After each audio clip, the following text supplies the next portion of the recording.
Dans un contexte où la transition énergétique devient un enjeu majeur, une initiative novatrice voit le jour à l'université de Lubumbashi. Une collaboration entre l'ULB et l'UNILU via leur faculté d'architecture visant à exploiter les potentiels énergétiques du gaz issu des toilettes sèches.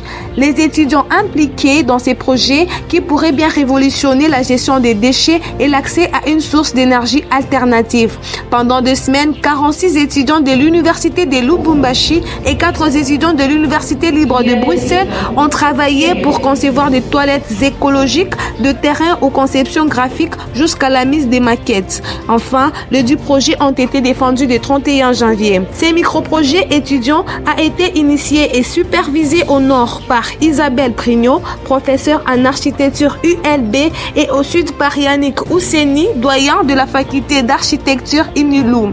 Côté étudiants, la coordination a été faite par Frédéric Matt, étudiant en master architecture ULB. Financé par le service international de l'ULB, le projet gaz de schiste ne se limite pas à offrir des infrastructures sanitaires modernes, il répond également à des enjeux économiques, sociaux et environnementaux majeurs. Au dehors, pas de sanctuaire, alors, naquit en 11 ans. Vous avez su permettre votre créativité et très vite, en 11 devient ce lieu vert transformé en toilette écologique.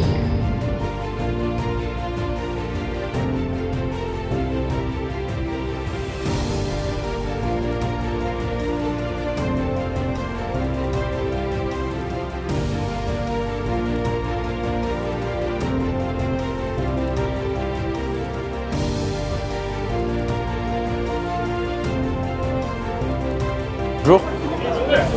Ça a été, j'espère.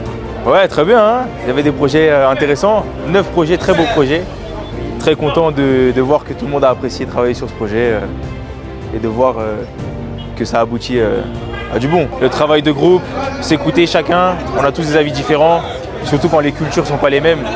Mais c'est ça qui renforce la qualité d'un projet après tout, c'est la différence. Tout seul, nous sommes des gouttes d'eau. À plusieurs, nous sommes l'océan. Merci à vous.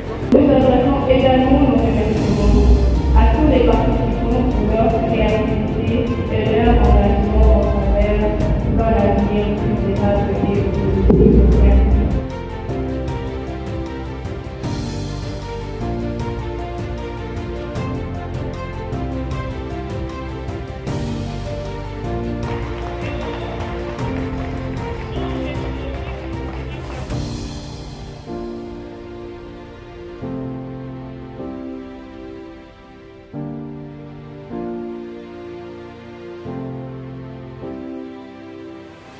Pour moi, c'est l'occasion de dire merci. Premièrement aux étudiants, les étudiants venus de la faculté d'architecture de l'ULB et les étudiants de la faculté d'architecture de l'UNILU.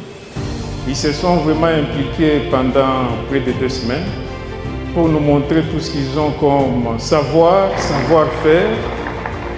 Ils nous ont aussi prouvé en quoi ils sont capables pour innover. Comme le dit souvent notre recteur, nous voulons faire de ce Congo un pays plus beau qu'avant.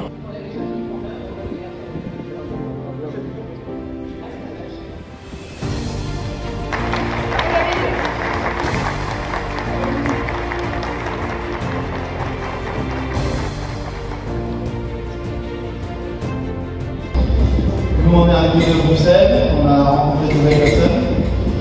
C'était très intéressant. On repart très bientôt, mais j'espère qu'on aura encore l'occasion de tous se revoir et faire avancer le projet. Les échanges culturels, mais aussi de se chauffer un peu les uns les autres, parce que des fois ça s'est brûlé et c'était vraiment très chaleureux et intéressant. Merci beaucoup.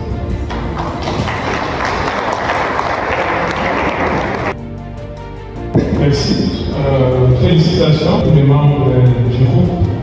Je suis très honoré de voir ce niveau de réflexion en ce qui concerne les étudiants que nous formons au niveau de la faculté d'architecture de l'UNILU. Et notre vœu, comme nous le disons depuis un certain temps, serait aussi qu'un jour, pour ce genre d'expérience, que nos étudiants aillent aussi travailler avec ceux de l'ULB en Bruxelles.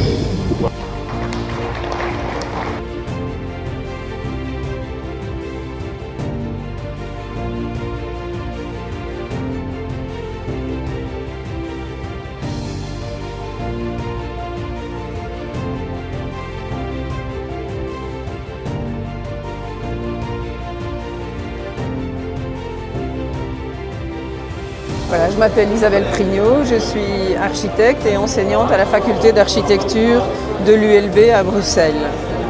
Et à ce titre, j'ai déjà eu l'occasion de collaborer plusieurs fois avec l'UNILOU sur des projets de biométhanisation ou d'enseignement de l'architecture en général.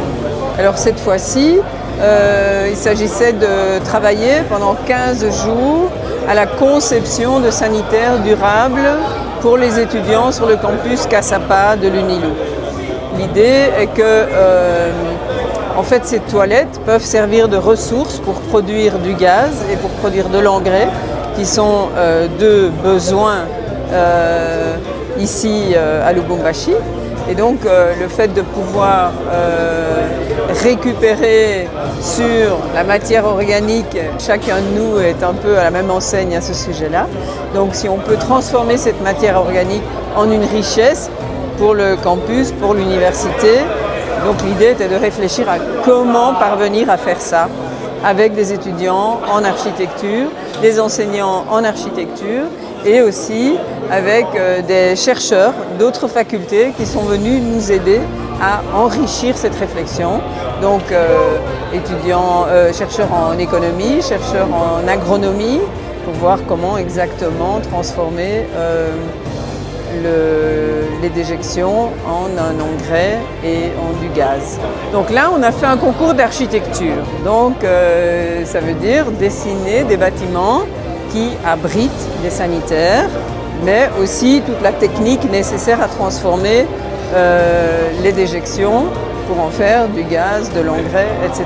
Une fois que ce concours d'architecture est fait, il faut évidemment transformer ces projets en des dossiers d'exécution, donc en des projets exécutables et finançables. Il faut commencer à les évaluer et voir ce que l'UNILOU ou des partenaires de l'UNILOU auraient envie d'investir là-dedans.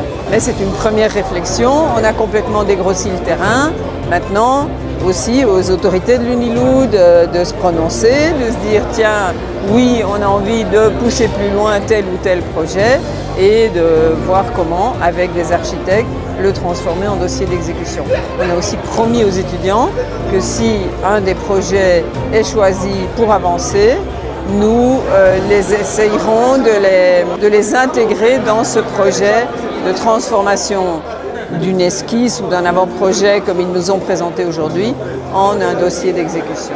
Bon, alors je ne vais pas dire que je suis une habituée ici, mais je suis quand même déjà venue plusieurs fois et malgré tout, à chaque fois, je suis subjuguée par la créativité, par l'envie de faire avancer la réflexion, par la pertinence des questions qui sont posées par les étudiants, par les enseignants. À chaque fois, pour moi, c'est un regain d'énergie. Et voilà, et cette jeunesse congolaise en action, c'est toujours un plaisir de pouvoir travailler avec elle.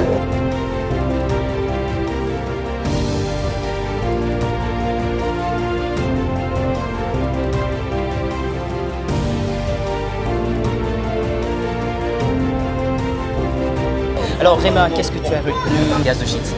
En fait, moi je crois que c'est un énorme projet et très intéressant et captivant à la fois parce que ça nous a appris à voir d'un autre œil les matières que nous reproduisons. Donc les déchets ne sont pas des déchets tant que nous ne savons pas comment les réutiliser.